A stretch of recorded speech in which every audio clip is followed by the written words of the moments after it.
Hola a todos, bienvenidos a otra semana más de Pato de Goma. Mi nombre es Jesús Armando Anaya y como cada semana me encuentro con mi amigo Alfredo Pinto. Alfredo, ¿cómo estás? Muy bien. ¿Y tú, Armando, cómo te trata la vida? Estoy cansado y con sueño. Pero aquí al pie del cañón, Sí, fieles. sí, he estado teniendo mucha tarea de mi maestría que ya casi terminó el semestre, así que ya casi tengo más tiempo para los temas fuertes que se vienen. Sí, porque prometemos temas así interesantes. Sí, temas que nos tenemos que poner a estudiarle poquito para decir Sí. cosas coherentes.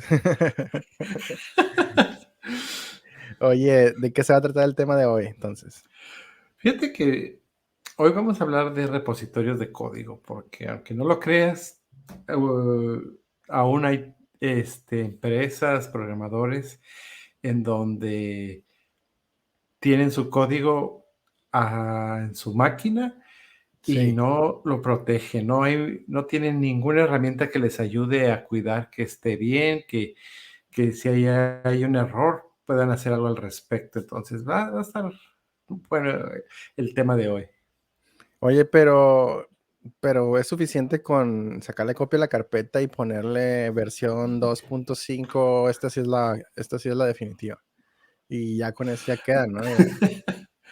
Mira, te juro que eso es mejor a nada. Porque Sí, es que mira, me pasó en mi primer proyecto, así, primer día como programador, ya te dieron el puesto soñado. Y en aquel tiempo programaba en Visual Basic y Visual Basic tenía una instrucción malísima, por cierto, de Visual Basic 5, ni siquiera era el de .NET, en donde decía que on error resume next. Y el problema de esa instrucción era que si había un error, no sacaba una excepción, o sea, sino que se iba a ejecutar la siguiente línea. sí. Entonces el programador inicial que hizo ese proyecto, a cada función iniciaba con esa instrucción. Entonces, de repente llegaba de producción la gente de operación y nos decía, ¿sabes qué? De cada 10 ventas que hacemos, nomás se están guardando 2 o 3. Caray, pues ahí estamos viendo, ¿no? A ver qué pasó.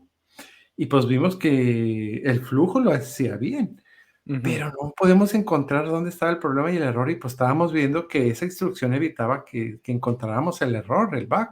Y ujú. así, muy sabrosos, dijimos, hay que quitar esta línea de código en todas, así encuentra todo y reemplázalo con vacío. Okey. Y salieron 350 y tantas líneas de código borradas y guardadas así. Aquella cosa quedó inservible, o sea, y como cereza del pastel no habíamos guardado el código. O sea, guardas un archivo y se sobrescribe y ya no hay vuelta para atrás, o sea, Okey. Sí. y no había otra computadora donde hubiera copia del código, no había nada, nada, nada, nada. Después de como 2 días dijimos: "Pues tenemos que volver a hacer el programa", y tuvimos que aventarnos, un mes en donde la gente no tenía manera de corregir bugs, de nada, está atoradísimos, la gente atorada con una aplicación llena de bugs, y nosotros trabajando a marchas forzadas a sacar una nueva versión, porque dejamos inservible la aplicación. Sí, mira, yo creo que las primeras experiencias que tienes con este tipo de cosas es, bueno, quienes hayan estudiado en la universidad sabrán que les pasa mucho. Están haciendo un proyecto final, una tarea, algo, se borra el archivo, modifican una línea que no se acuerdan qué fue y ya no funciona el proyecto. Y sobre todo si están trabajando entre dos, peor tantito, ¿no? Es horrible trabajar de más de uno en un proyecto sin ningún tipo de versionamiento ni nada por el estilo. Entonces terminan arruinando las cosas, es como tu primer acercamiento. Ya cuando te metes a la industria, si tienes una de estas experiencias ya dentro de una empresa, bueno, ya hay foco rojo para empezar. Sí, Sí, no, ya, sí, o no, sea, no oye, sabes el riesgo que traes, ¿eh? sí, estás jugando con fuego. No, mira, Yo recuerdo que mi primera experiencia con un manejador de versiones, con uno de estos softwares de administración de versiones de código, eh, fue, ¿recuerdas SVN? Sí, claro. Es bien, era muy popular hace mucho tiempo. Usábamos SVN, yo me acuerdo de eso. Y recuerdo también que la forma en la que usábamos SVN era, terminábamos todo el proyecto, o sea, nos pedían tantos cambios que tardaban semanas en hacerse, terminábamos todos los cambios y una vez que llegamos a una versión que ya funcionaba, ok, sincroniza todos tus cambios con SVN hasta ese punto final.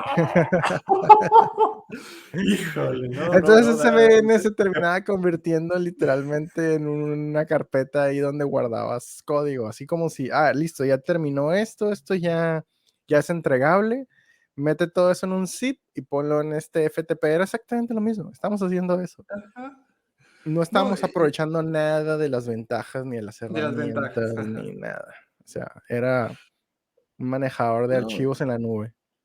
y es que parece chiste, pero, por ejemplo, a nosotros después de esa experiencia que nos pasó, eh, empezamos a guardar código así en archivos zip, o sea, ahorita que lo mencionas, de que versión, no versión, sino lo usábamos por fechas, no lo usábamos ni siquiera, todavía ni siquiera sabíamos lo que eran las versiones, el versionado, este, y poníamos un folder donde código que estable de esta fecha, código estable de esta otra fecha en zips, hasta que empezamos a usar, nosotros empezamos con SourceSafe, que era horrible también, era como Subversion, pero en más feo. Pero te juro que de eso a nada es mejor tener eso, o sea. Sí. Sí, yo recuerdo el primer acercamiento que tuve con Git, que fue ya la primera vez que empecé a trabajar en un proyecto de verdad, en donde se estaba trabajando con una buena metodología de trabajo en equipo, sobre todo porque era un proyecto en donde varias personas estaban en diferentes ciudades, entonces no había de otra, teníamos que utilizar uno de estos proyectos de administración de versiones que también te ayudan a trabajar en equipos distribuidos. Pero yo recuerdo que incluso en esta primera compañía donde trabajé, hubo discusiones internas ahí entre mis compañeros de qué era mejor, si usar SVN o usar Git. Y uno de ellos recuerdo que uno de ellos sacó un comentario de Reddit o de alguno de estos foros de alguien que decía, no, es que el enfoque de que la copia exacta que tienes en tu disco duro es lo que tengas arriba en tu repositorio, es el mejor enfoque que puedes usar. Que este concepto, porque mira, yo recuerdo que SVN no te manejaba el concepto de, de varios orígenes en el repositorio. O sea, Ajá, tú ajá. conectabas tu proyecto con un repositorio y a lo mucho podías hacer branches en ese origen. Pero Sí. estaba un poco pobre con ese aspecto. De hecho, por eso nació Git, porque lo que había en ese momento no era precisamente bueno. Solo era mejor que nada, pero tenía muchos déficits, tenía muchas fallas. Entonces, la idea de Git fue empezar a pulir sobre todo la colaboración en equipo. Git nació de esta persona que creó Linux, Linus Torvalds, y fue más que nada para poder administrar este proyecto. Ya de ahí pues se empezaban a administrar un montón de proyectos No, más. pero mira, hay que aclarar una cosa, porque la historia de Gid es súper interesante, Sí, pero hay que aclarar una cosa. Hay dos tipos de repositorios que se están manejando. Uno es los tipos cliente-servidor, que ahí es donde entra Subversion, SourceSafe. Hay otro muy popular de aquellos tiempos, que en donde, como bien mencionas, la copia como la tienes en el disco duro, así se va y listo. Pero tenemos en los otros tipos que son los distribuidos, que allí entra Mercurial, JIT y entre los principales, y hay más, no son los únicos, en donde tú tienes un clon del repositorio, o sea, mm, haces commits a tu sí, repositorio local y de ese repositorio local está sincronizando, no es cliente-servidor, es distribuido. sí, Hay esta gran diferencia. la primera vez que empecé a trabajar con distribuidos, quise aprender JIT y me costó muchísimo trabajo porque venía con mucho background de Subversion sobre todo. Y hay un programador, no programador para estas alturas, el que hizo Stack Overflow, uno de los que lo hizo, Joel Spolowski, él también cuando empezó a ver repositorios distribuidos se le hizo muy difícil, pero él empezó con Mercurial. Y aquí es una cosa bien importante, según el tutorial que veas es según cómo te va a ir, porque con JIT yo batallé muchísimo y nunca le entendí. Y lo primero que decía Joel era, si vienes de Subversion, olvídate, vas a batallar el triple que si vienes de cero, de que nunca has usado un repositorio. Y venía una sección del tutorial nada más para decirte, si vienes de Subversion, tienes que leer esta parte. Pero él era hacia Mercurial. Ya entendiendo cómo funcionan los distribuidos, entonces sí ya pude agarrar JIT. Pero si Sí. no hubiera sido por ese tutorial, no lo hubiera hecho, batallé demasiado. Sí, yo recuerdo también esa transición. Sí, mira, ya ni me acordaba cómo usábamos SVN, pero es verdad. Tú sincronizabas algo y no tenías realmente una administración local en tu computadora. Era estar mandando cambios al servidor constantemente. Y de eso se trataba, pues era una forma de respaldar, o sea, nosotros lo veíamos como una forma de tener esto respaldado en el servidor. Pero otra ventaja de JIT, que bueno, ahorita los vamos tocando una por una si quieres, pero yo recuerdo que también en una ocasión me tocó, pues el típico, estás editando cosas, estás tratando de agregar un feature nuevo y rompes algo. Y no sabes qué Ajá. rompiste porque ya moviste tanto código que quién sabe qué rompiste y dónde. Bueno, pues si tienes un repositorio como Git, es muy fácil explorar. Y bueno, ya estuviste haciendo commits respectivamente. Es muy fácil Exactamente. explorar hacia atrás. Probablemente con SVN también, pero es mucho más complicado manejar commits en un proyecto en equipo con SVN. Manejar commits tuyos propios. Tendríamos que haber manejado varios branches, tendríamos que haber una estrategia que no usamos. O sea, igual lo estamos usando mal, pero el punto aquí es que por lo menos lo hubiera tenido algo local. Yo bien pude haber hecho 1000 commits locales y estar administrando todos mis cambios, algo que con SVN no podía. Y, y recuerdo que llegó un punto donde alguien me dijo, no, pues sabes que creo que ya rompiste demasiado el código, regrésate al backup que tengas. Y yo así de que, ¿cuál backup? ¿Pero si backup? ¿Qué? ¿Cómo? ¿De qué backup estás hablando? Sí, esto es puro para adelante, amigo. Esto ya no hay Ajá. marcha atrás. No, ¿recuerdas que en el episodio pasado decía que a veces cuando estamos en la curva de aprendizaje arriba volteas con algo nuevo y dices, ¿qué cochinada es eso? Bueno, yo dije eso de JIT. Esa es una de mis experiencias, de Sí. que tenía tanta experiencia en SVN que decía, ¿y eso qué? O sea, pero ya cuando te obligas y aprendes y lo nuevo, no, o sea, hoy digo, se lo lleva de super calle, o sea, las ventajas y beneficios que tiene uno, no tanto JIT, sino los distribuidos, porque Mercurial en sí también se me hace buenísimo, lástima que perdió su cuota iba agarrando buena cuota de usuarios, pero la fue perdiendo ante JIT y pues ahí quedó, pero en sí, aquí lo que quiero resaltar es eso, de que a veces miramos hacia abajo y decimos, no, o sea, me pasó, fíjate, en un proyecto de una empresa grande, que el arquitecto de software dijera, tal cual palabras, fíjate que vamos a usar SVN porque a los programadores se les olvida hacer push. Ok. Ese era el pretexto, o sea, para no usar JIT. Sí, porque puedes dejar todo local días Exactamente. y no subir nada. Pero mira, tienes forks, tienes diferentes, bueno, eso ya es una estrategia más de GitHub, pero puedes hacer push a un servidor y que no, esto no se termine mezclando nada. Puedes hacer branches también. O sea, hay Ajá. muchas maneras, no, que eso es una excusa barata. Esto no. No, era una excusa pobre, o sea, Sí. era No, de flojos, digo yo. sí, oye, bueno, tal vez nos esté escuchando alguien que tiene muy poco tiempo programando, todavía no se mete con este tema y no está entendiendo nada de lo que le estamos hablando. Vamos a explicar un poquito del principio qué es Git y qué son estos manejadores de versiones de código. Y cuál es la ventaja entre hacer eso y sacarle copia a la carpeta y nomás ponerle versión 2, versión 3. Ok. ¿Te gustaría comenzar? Bueno, hay una historia, o sea, vamos a empezar primeramente por lo que es los repositorios, y es que lo que uno como programador está produciendo son líneas de código al final del día y archivos. Y ese es nuestro, pues, asset, perdón por el anglicismo.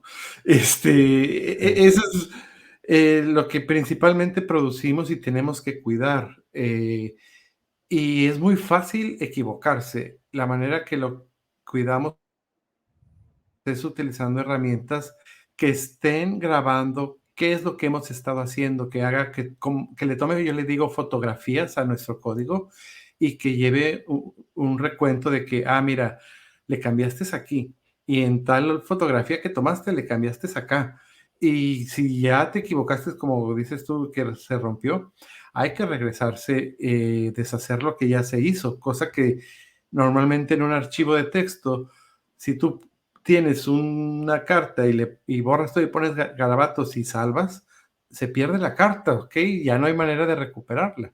Ni siquiera, porque ni siquiera la borraste y la recuperas del recycle bin, sino que sobreescribió todo el contenido de la carta. Entonces, esta herramienta nos ayuda a tomar estas fotografías del código conforme pasa el tiempo y nos ayuda a que si nos equivocamos, es más, si se nos daña la computadora, que no perdamos nada de eso, porque es lo peor que nos puede pasar, que perdamos nuestro código fuente. Y como comentábamos, hay los que son cliente servidor, los que son distribuidos. Los distribuidos obviamente son más recientes, y traen más ventajas. No quiere decir que sean más fáciles de usar, trae sus detalles, pero sí trae muchas más ventajas. Sí. Git particularmente nació porque estaban utilizando otro repositorio de código de una empresa privada para desarrollar el kernel de Linux. Pero esta empresa privada inicialmente las licencias las daba gratis, y cuando cambiaron el licenciamiento, pues se les fue un golpe muy duro, porque significaba que la fundación de Linux iba a tener que pagar muchísimo dinero. Quisieron negociar y dijeron, no, tienes que pagar licencia. Y pues Linus Torvalds dijo, no, hago el mío. Y soy Git. Sí. Y así nació quizás el mejor manejador de repositorio de textos, digo, de repositorio de código a la fecha. Que me sigue gustando mucho Mercurial, pero hoy por hoy Git es la base del 99% de los proyectos. Sí, sí, Git es una maravilla. Yo creo que realmente lo que le dio ese empuje a Git es GitHub. O sea, GitHub y proyectos similares como, ¿cómo se llama? Ay, Bitbucket y Bitbucket, GitLab. Bitbucket, GitLab que también ya es un proyecto enorme. Bitbucket no escucho mucho de ellos últimamente, pero sí, o sea, hubo muchos de estos repositorios gratuitos que tú podías usar, y GitHub que ya te da miles de herramientas para que hagas toda una administración avanzada de un proyecto grande usando Git. Pero es más que solo Git, o sea, ahí ya es una mezcla entre Git y GitHub. Bueno, Git te permite a ti como programador o como miembro de un equipo de desarrollo, pues versionar tu código. ¿Esto qué significa? Esto significa que cada vez que alguien hace cambios, sacarle, como dices, una fotografía, pero no de todo el proyecto a como lo tienes en ese momento, sino de los cambios específicos que hicieron. O sea, de hecho, en mi opinión, Git es el chismógrafo más grande que hay, que te dice De hecho, quién movió exactamente qué línea. ¿y qué día? Y ¿Y qué no hay hora? excusa, no puedes decir que no fuiste tú, porque ahí el Git te dice que fuiste tú. Entonces, lo que hace Git es sacarle esta copia a las líneas específicas que modificaste y manejarlo todo en un sistema de parches, ¿no? Así es como lo maneja realmente. O sea, te va diciendo Los cambios consisten en, se agregaron estas cosas, se quitaron estas cosas, se modificaron estas cosas. Y lo va agregando en un historial de cambios que nosotros llamamos commits. Cada vez que tú haces cierto grupo de cambios, haces un commit en donde le sacas el snapshot a todos esos cambios que hiciste y le pones un comentario para que tenga contexto, ¿no? ¿Qué es lo que modificaste ahí? Y bueno, ahí hay estrategias de cómo comentar los commits. Entonces así vamos creando commits y todos esos commits pertenecen a un mismo paquete, a un mismo grupo que lo denominamos branch, que sería pues la rama del proyecto en la que tú estás trabajando. ¿Y qué es un branch? Pues simplemente es una manera de dividir las tareas específicas en las que se está trabajando en ese momento que estén relacionadas entre sí. Por ejemplo, si alguien está modificando el sistema de pagos de algún sitio, algún sistema que maneje pagos, alguna plataforma de pagos como Stripe, y está haciendo cambios en eso, pues es un branch que sea actualizar Stripe o algo por el estilo. Y todos los cambios relacionados con ese feature grande, que sería actualizar Stripe, que se van a dividir en un montón de tareas, pues los podemos ir manejando en diferentes commits. Bueno, esto es una forma bien básica de decir que así es como más o menos cómo se maneja. Entonces tenemos estos commits que serían los cambios específicos que tú vas haciendo día tras día o a lo mejor cambios muy relacionados entre sí y pues los vas a manejar en un branch que sería, ahora sí que, como yo te decía, que al final de la semana que terminamos un entregable, lo subíamos a SVN, bueno, ese entregable podría ser este branch, pero que se administra mejor porque está dividido en todos los commits de todos los cambios que hiciste y te puedes regresar y ver qué es lo que sucedió. Entonces ya con simplemente esas dos cositas ya nacen un montón de estrategias de cómo puedes explorar en el código, de cómo puedes ir yéndote hacia atrás en el tiempo para identificar dónde algo comenzó a fallar en caso de que hayas modificado algo y de repente ocurrió un nuevo issue que no estaba, porque evidentemente lo provocaste porque, no sé, alguna configuración moviste, alguna función quitaste, y bueno, y esto ya depende de muchas otras cosas, ¿no? Si no tienes un buen testing, si no tienes un buen... sí, sobre todo si no tienes un buen testing, más te vale tener un buen repositorio de Git bien manejado porque vas a necesitar estrategias de cómo devolverte en el tiempo. Y esto es simplemente la manera en la que tú trabajarías, la parte que te toca. Ya de aquí podemos decir que hay muchísimas ramas en un proyecto y cada rama la puede manejar en paralelo cada uno de los miembros del equipo. Y hay estrategias de cómo hacer estas mezclas, de cómo hacer estos merge entre las ramas, de cómo tomo yo tu código, cómo lo mezclo con el mío y Git se hace cargo de mezclar la mayor cantidad de ese código de forma casi que automática. Y en caso de conflictos, en caso de que los dos modificaran la misma línea, en caso de que los dos modificaran el mismo método, pues te va a sugerir que hagas un merge más profundo, más avanzado en ese caso. Pero mira, en este resumen, Git te da todas las herramientas para trabajar en equipo, para poder dividir bien el proyecto, para poder mezclar esos cambios y manejar todo eso con un historial bastante bueno y bastante fácil de explorar. Entonces, en mi opinión, no hay mejor herramienta para un proyecto que por lo menos utilizar Git. No, y hay varios procesos. El más común y de hecho el que recomiendo para empezar es Gitflow, así se llama el proceso. Hay otros nuevos, hay GitHub Flow, hay SimGit, hay, son varias formas en que tú vas a administrar tu proyecto, cómo vas a crear las ramas, cómo vas a hacer, a juntar todos los cambios, cómo vas a hacer deploy. Es muy importante tener una estrategia de versionado. Sí. Hay varias. La que yo recomiendo es la de semver.org, así semver.org, que se llama Semantic Versioning, lo pueden buscar.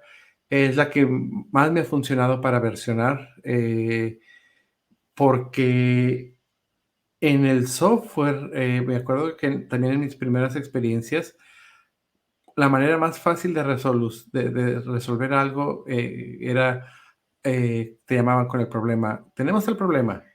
Y les preguntabas, ¿qué versión tienes? Ah, pues tal versión. Y con eso determinabas, ok, tienes una versión quizás anterior y ya la resolvimos en esta nueva versión. Eso era cuando teníamos apps, aplicaciones de escritorio, que Sí. muchas veces el bug ya estaba resuelto, pero no habían actualizado la versión más nueva. Entonces, Ujú. ese es un ejemplo de cómo te ayuda el versionado. Ahorita con las aplicaciones web, pues ya no te pasa ese escenario, pero se te sigue ayudando mucho, sobre todo cuando tienes aplicaciones móviles, porque tú tienes que decirle a tu aplicación móvil, tienes que tener compatibilidad entre tu versión de software, entre, digamos, la versión 1 y la 1.5. Y si tú detectas que ya la versión está en la 1.6, la aplicación te puede decir, pues actualiza tu aplicación móvil porque el API que está ahorita arriba ya no es compatible. O sea, lo más seguro es que si trato de mandar peticiones va a caer en errores. Sí. Entonces, por eso es muy importante que sí se maneje una estrategia de versionado junto con tu estrategia de repositorio de código, que les digo, puede ser Git Flow, SimGit, pueden ser GitHub Flow, y hay más, ¿no? Son como, creo que he visto como unas 5 o 6, pero esas tres principales son las que me parecen que son importantes conocer. Sí, sí, hay estrategias porque pues las herramientas te dan mucha flexibilidad, ¿no?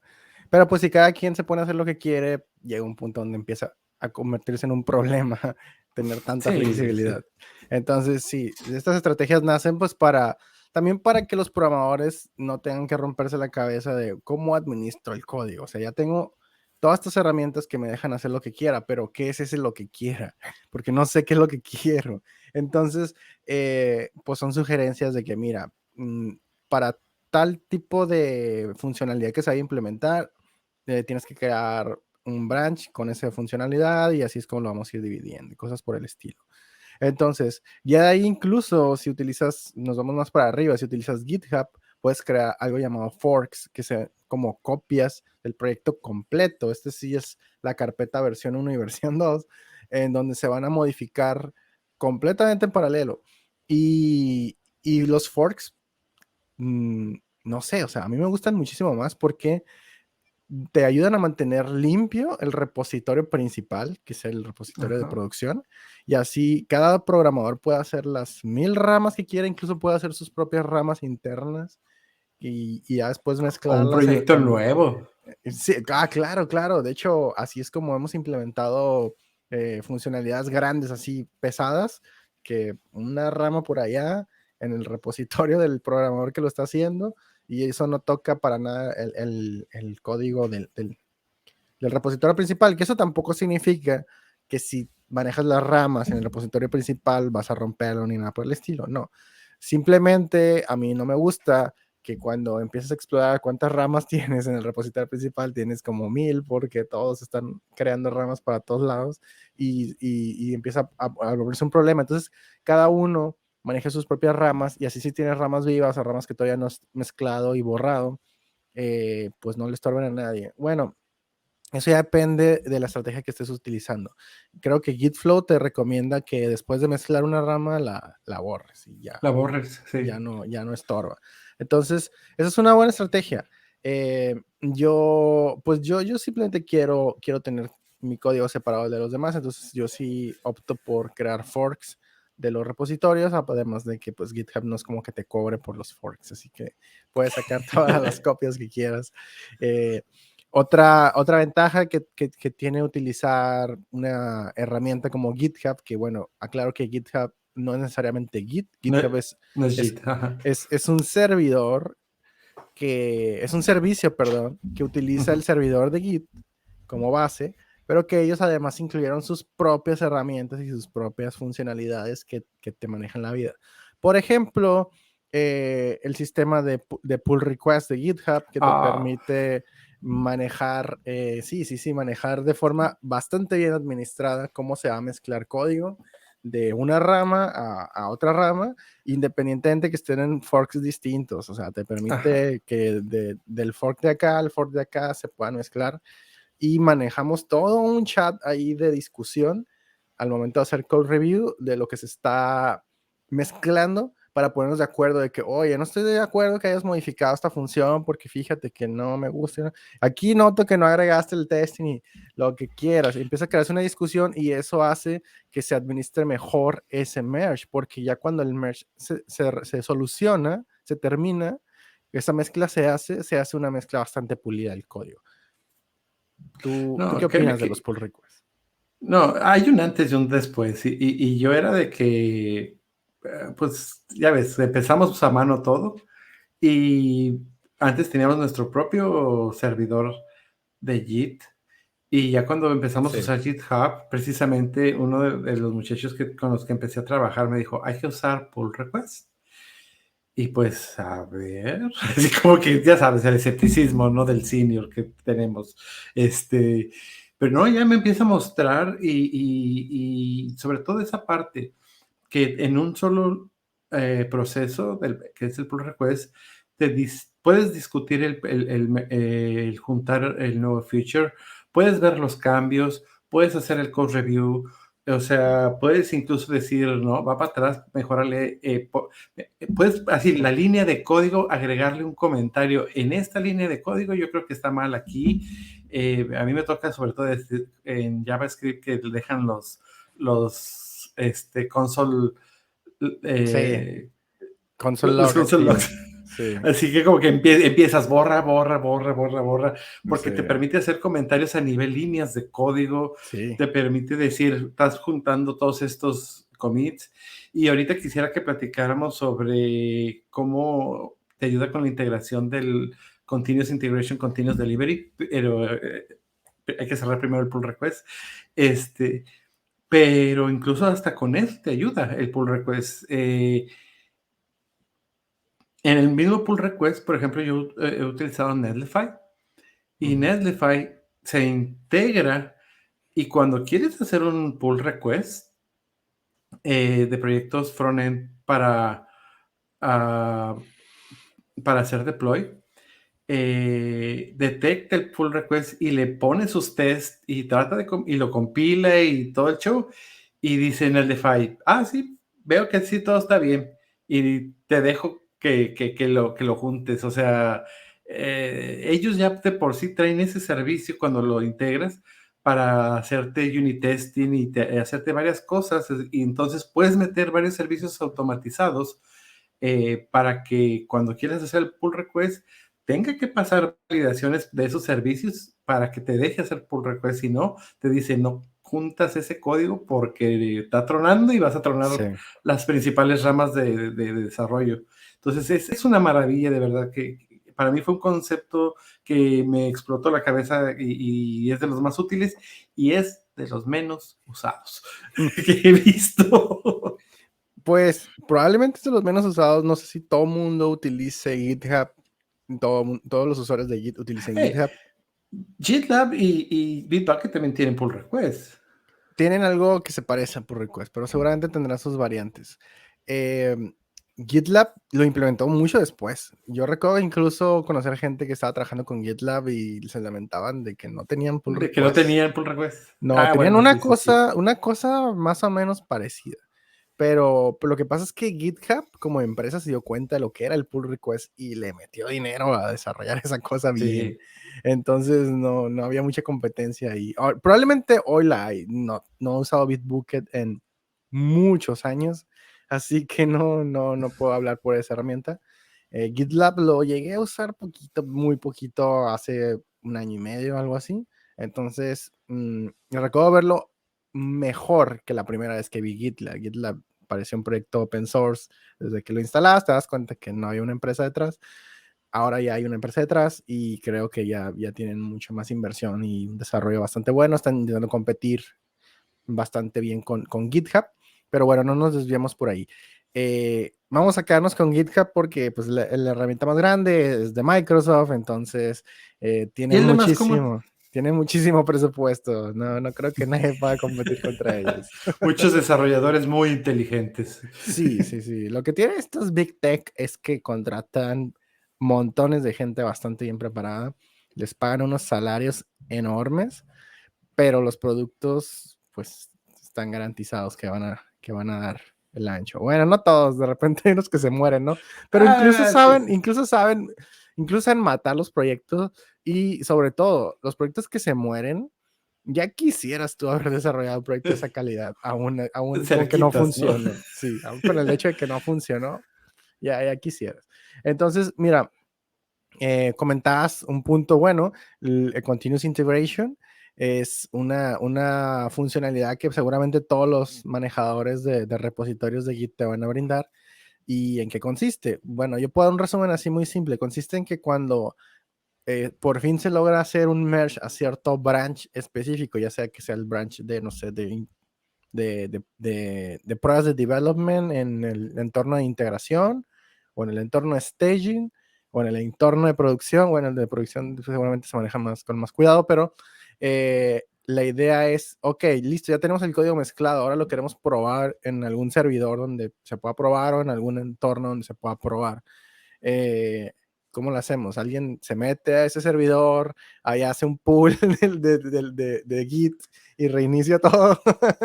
O sea, ¿cómo lo hacemos? Es una parte que se puede hacer de esa manera, de hecho, pero pues se puede automatizar. O sea, Git y GitHub, perdón, no Git. GitHub te da herramientas que se pueden conectar con servicios a los que les puedes hacer un push y decirle, hey, hay cambios en este branch que estás escuchando y reiníciame el servidor de pruebas y jala todos los cambios de este branch. Y ya con eso el equipo de QA que se dedique a hacer pues cierto tipo de pruebas, no las automatizadas, sino otro tipo de pruebas, puede ya validar eso. O pueden descargar ese branch porque tal vez puedas, no sé, depende de la estrategia que manejes, perdón, puedes tener personas que puedan tener acceso a sincronizar con un branch en específico, que no sean programadores y que sean testers y que puedan probar localmente y no necesariamente van a manejar los miles de branches y van a hacer un merge muy complejo, sino que también se puede hacer que ellos tengan un branch con el que nunca tengan conflicto porque siempre es el mismo, se les descarguen esos cambios y ya puedan hacer el testing, que es al final de cuentas es lo que les interesa en esa parte. Ellos no van a ponerse a desarrollar ni nada por el estilo. Incluso me ha tocado manejar ya estrategias bien extrañas, eso es un tema que podemos tocar muy rapidito, de que teníamos en el equipo una persona que se encargaba de hacer ediciones en templates que tenían texto. Entonces, ¿por qué no estaba manejado eso en base de datos? Bueno, pues porque no todo lo metíamos a la base de datos, pero teníamos muchos templates que incluían texto y una persona se encargaba de editar eso y le tuvimos que crear un entorno para que pudiera editar templates, a pesar de que esta persona no era programadora y no sabía realmente lo que estaba haciendo. O sea, casi que le creamos scripts ahí para que automáticamente pum, hiciera los commits y todo y se la pusimos bien fácil, pero se puede, o sea, se puede hacer ese tipo de integraciones extrañas, poco usuales, dependiendo de cómo el proyecto se esté yendo. Tienen mucha flexibilidad para hacer estas mezclas y al final automatizas el cómo vamos a probar esto. Incluso lo puedes mandar a un servidor que se encargue de hacer pues correctamente un continuous integration de mezclas todo el código, corres todas las pruebas, puedes automatizar un montón de cosas. Eh, a mí me encanta esa parte, o sea, esta parte de que es altamente configurable. Incluso ahora no lo he usado, pero GitHub ya tiene su propio entorno en donde tú puedes meter ahí rutinas de qué es lo que quieres que pase y las ejecuta. No sé qué tan poderoso sea, nunca lo he usado. Hasta ahorita he trabajado con servicios externos a los que les mandas ese push de, hey, hay cambios aquí, haz tu trabajo. Y otro servidor por allá es el que se encarga de hacer todas las pruebas y de hacer todas sus integraciones. Sí, de hecho el más común es, por ejemplo, Jenkins. Sí, Y nomás para acotar para dejar claro ese punto, esos servicios de Continuous Integration, Continuous Delivery, están escuchando que si tú juntaste una rama o hiciste commit en cierta específica rama, o sea, detecta cambios. En cuanto los detecta, eh, jala el código, le hace pruebas, primero lo compila y luego le hace pruebas. Y si todo sale sí bien, requiere compilar. hace, Sí requiere, porque no todos los lenguajes Sí. requieren compilar, pero cuando se requiera. Y si todo sale bien, hace una instalación del software en un servidor Ujú. para que, como bien decías, para que los de QA puedan tener esos últimos cambios sin que nadie meta las manos. O sea, son procesos 100% automatizados. Sí. La contraparte de Microsoft que antes tenían, antes de GitHub, es NFT. Y, pero el problema de NFT es que era cliente-servidor.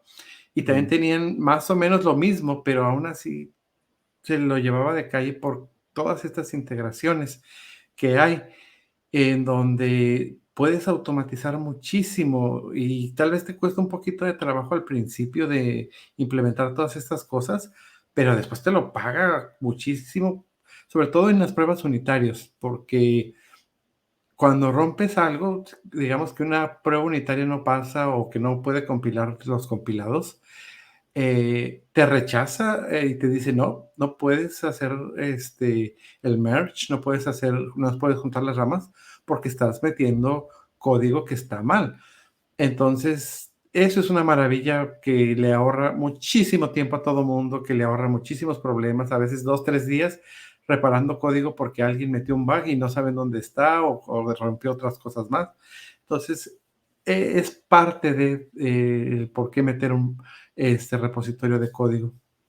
Sí, mira, yo tengo aquí una pregunta. ¿Qué prefieres, utilizar Git con línea de comandos o con un cliente visual? Ah, ese es todo un tema también, fíjate, porque dicen los hombres programan con línea de comandos, pero fíjate que pues, este, cada persona es diferente. Yo vengo de un entorno Windows donde desde MC2 no manejo línea de comandos, entonces para mí me es muy fácil en la parte visual administrar, ver las gráficas. A mí me encanta ver las gráficas que generan las herramientas visuales para seguir los cambios y me ayuda mucho a administrar, tenerlo gráfico. Está JitKraken, está SourceTree.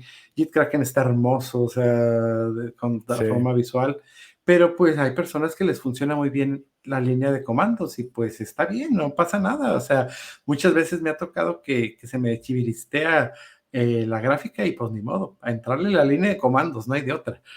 sí. Yo uso SourceTree, sobre todo para explorar las ramas y Ajá, ajá. visualmente explorar las ramas y los commits. La mayor parte del tiempo uso yo tengo un IDE de desarrollo que ya tiene todo configurado, entonces pico un botón y me hace el commit y hace push, hace todo. Entonces, pero eso lo tuve que configurar yo, o sea, sí configuré los Ajá. scripts que se ejecutan y me da esa opción de agrego este botoncito que cuando lo pico se ejecute esta acción y automaticé un montón de cosas. Pero esa es la ventaja. Mira, yo recomiendo que si lo aprendas en la línea de comandos, aprendas a usar Ah, sí. todo. Ahí es donde lo tienes que Eso debe aprender. de, sí. Sí. Y una vez que lo domines, ya hagas lo que te dé tu gana, porque te No, ahorra tiempo a veces utilizar un entorno gráfico. incluso, por ejemplo, Visual Studio, Visual Code y muchos IDEs ya lo tienen integrado también JIT. Ya ni siquiera necesitas salirte a una herramienta No. externa, ya es gráfico dentro de las herramientas de desarrollo. Ahora que la verdad es que en la línea de comandos donde haces esas mezclas curiosas que te permiten hacer magia con Git, yo he visto Ajá, gente sí. así explorar en el código utilizando un montón de comandos de Git y entre Git y Bash y cosas por el estilo, y encuentran la línea y el archivo y la versión exacta de dónde se modificó esta función y pum, así en un segundo sin tener que realmente abrir SourceTree y empezar a ver los commits. O sea, he visto Git siendo usado por gente muy experta en Git, que digo, bueno, tampoco, no todo el tiempo necesitamos ese nivel, tampoco, pero Ajá. cuando lo necesitas, pues sí es bueno tener ese conocimiento. Yo creo que con que sepas usar un 20% de todo el potencial de Git es más que suficiente para que nunca requieras más. La mayoría de las funciones de Git ya empiezan a volverse cosas, no lo sé, ya más que nada siento que son herramientas que se han ido agregando por los mismos desarrolladores de Git que sobre la marcha fueron encontrando que, mira, mejor todo esto para que ya no tengas que hacer todas estas miles de combinaciones, hay una función que lo hace.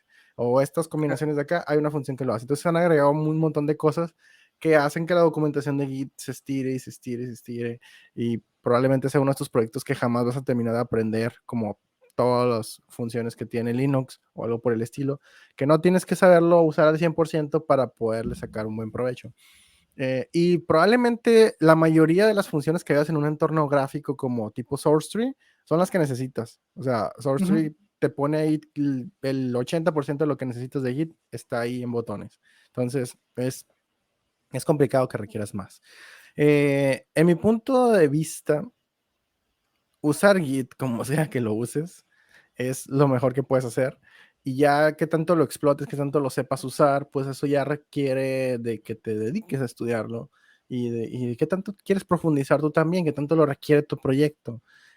Porque siempre se puede buscar en internet soluciones para cosas bien específicas y probablemente eso te va a resolver el problema y no necesitaste invertir tantas horas de tu tiempo en volverte ese senior de Git que realmente no necesitas ser.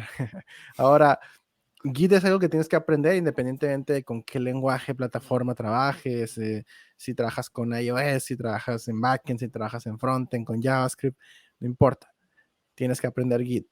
Y Git te va a ayudar a resolver el proyecto de código en el que estés trabajando, ¿no? Eso sí, es completamente agnóstico a los lenguajes de programación, a los frameworks. Es open source, es libre, lo puedes usar, nadie te va a cobrar por usarlo. De repente hay algunas herramientas que sí son de paga, pero no las tienes que usar, no es obligatorio usarlas. Y creo que ahora GitHub ya te deja incluso tener repositorios privados sin tener que pagar, así que puedes tener tus propios proyectos personales ahí almacenados en GitHub. No sé cuál es la limitante, seguramente hay una limitante de cuando ya miren que ya es algo muy industrial, ya te van a decir, "Ay, por favor, señor, pague la Ya versión de... súbale, ya O súbale sea, el nivel. sí, sí, sí, ya sube el nivel, pero ellos deben saber identificarlo. Eh, Tú puedes trabajar con tus proyectos ya sea que quieras que sean públicos, que sean privados, tal vez estás haciendo una tarea de la escuela y no quieres que te la copien tan fácil como meterse a tu repositorio de Git, así que sí lo puedes tener en privado. Yo recomiendo que desde la escuela, o sea, mi hermano está estudiando en la universidad y le dije, ay, mira, aprende Git y haz tus tareas con Git para que te vayas familiarizando y para que no le batalles tanto cuando quieras regresarte a versiones anteriores de códigos así. Entonces sí Ah, es algo que pueden ir aprendiendo en cualquier y etapa. fíjate, aquí hay un punto muy importante que ya habías comentado, pero vale la pena ahondarlo un poquito. No nomás sirve para código. En un proyecto de juegos, me tocó Ujú. que estábamos el equipo de desarrolladores gráficos y el equipo de desarrollo, y metimos a los diseñadores gráficos que todo su trabajo lo metieran al repositorio de código y les super sirvió. O sea, para ellos fue un antes y después el poder tener esa, aunque eran archivos binarios, y ya sabemos que Git no es exactamente muy bueno con archivos binarios, Sí, pero aún así les super ayudó precisamente para cuidar su trabajo, para regresarse a versiones, sí, para todas las bondades que tiene Git. O sea, no nomás sirve para código, puedes metérselo a Excel si quieres, o sea, ya dijimos los gráficos, textos, eh, un sinnúmero de otras giros puedes también agregarle a un repositorio de código. sí, sí, sí, sí. Nosotros manejamos también cosas gráficas en los repositorios normalmente.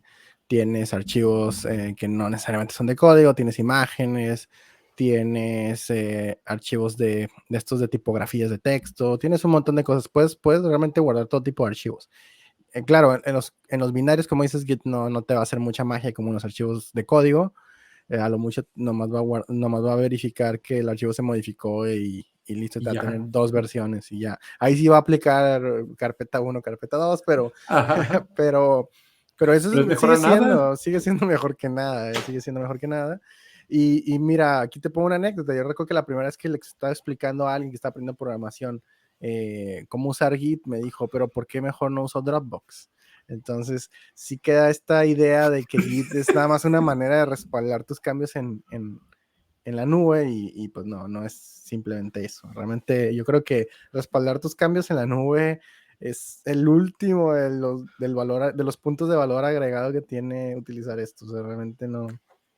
Para respaldar Sí, cambios en la nube hay mil cosas, ¿no? Esto no es lo que usamos para eso. así es, o sea, no es nada más almacenar, hay un montón de funciones, muchísimas cosas arriba del repositorio de código que te ayuda precisamente a cuidar tu trabajo. Yo siempre lo he visto que es la herramienta número uno que hay que aprender, además del lenguaje, es cómo cuidas tu trabajo, cómo te aseguras de que no se pierda, cómo, vamos, estás haciendo código, cuídalo, o sea. Sí, sí, sí. Mira, yo aquí ya mi conclusión final es, si quieres ser exitoso como programador, como ingeniero de software en esta industria tan exigente, tienes que manejar muy bien tres cositas. Una es un lenguaje de programación, el que quieras, manéjalo muy bien. Dos, inglés, aprende inglés. No Inglés. tienes que ser el más bilingüe del mundo, pero un nivel decente de inglés. Y tres, Git. Tienes que saber Git. Eso sí lo tienes que saber también. Entonces, esas son las tres cositas básicas y de ahí lo demás son detalles. Pues son agregados que sí son necesarios, pero sin esos tres, difícil, ¿no? O sea, Sí.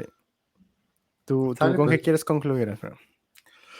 Básicamente eso, de que lo que acaba de comentar, que hay que cuidar nuestro trabajo y es de las herramientas más importantes.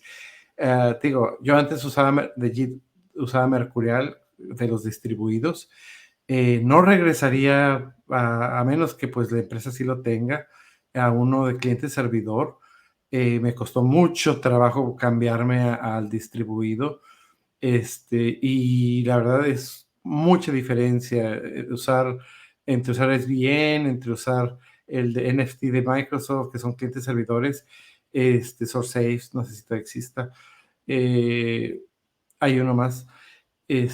A un distribuido es mejor el distribuido. Hay varios, digo, a mí me gustaba mucho Mercurial, pero definitivamente JIT es hoy por hoy el estándar de la industria y es importante usarlo junto con todas estas estrategias de testing, de versionado, este, procesos, flujos. Entonces, es un área muy importante que hay que agregar a las funciones que hacemos en el día a día.